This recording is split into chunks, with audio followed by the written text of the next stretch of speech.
హే friends, ఎప్పుడైనా మీరు మీ browser నుంచి సర్వర్కి రిక్వెస్ట్ పెట్టినప్పుడు మీకు రెస్పాన్స్ కూడా వస్తుంది. ఇది ఎలాగొస్తుందో ఒకసారైనా ఆలోచించారా? ఇది టీసీపీ ఐపీ ప్రోటోకాల్లో ఉన్న హెచ్టిటిపి రిక్వెస్ట్ ద్వారా వస్తుంది అనమాట. మీరు జనరల్గా ఏపీఎస్ కాల్ చేయడానికి పోస్ట్, పుట్టు, డిలీటు ఇలాంటివన్నీ వాడతారు కదా, ఇవన్నీ హెచ్టిటిపిలోనే ఉంటాయి అన్నమాట.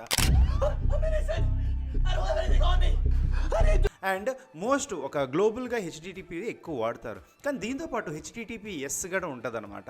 అంటే హెచ్టిటిపి అంటే ఇప్పుడు ఫర్ ఎగ్జాంపుల్ అంటే ఒక బేసిక్ ఓకే ఇది ఎవరో మాకు తెలుసు, ఓకే మేము వీఆర్ అక్సెప్టెడ్ అని చెప్పినట్టు పైన చెక్స్ ఉంటాయి, కానీ చాలా డీప్గా చెక్స్ ఉండవు అనమాట.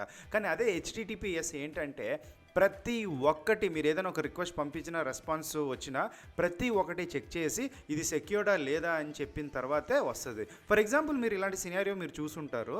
ఓకే, ఇది ఒక హెచ్టిటిపి అనమాట, అంటే ఇది సెక్యూర్డ్ కాదు, అందుకే మీ ఇంటర్నెట్ సర్వీస్ ప్రొవైడరు దీన్ని అక్సెప్ట్ చేయట్లేదు అనమాట.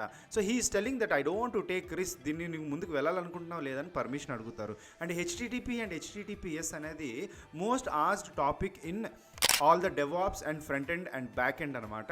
ఈ బేసిక్ కూడా మనకు తెలియపోతే గ్యారంటీగా మనల్ని బాబు కొంచెం బయట నుంచో అంటారు. సో దానికి అర్థం ఏంటంటే నువ్వు మాకు సెలెక్ట్ అవ్వలేదని. ఇంకా ఇలాంటి టాపిక్స్ మీకు కావాలంటే కమెంట్స్లో పెట్టండి, కొత్తది ఏదైనా అడగండి. Thank you.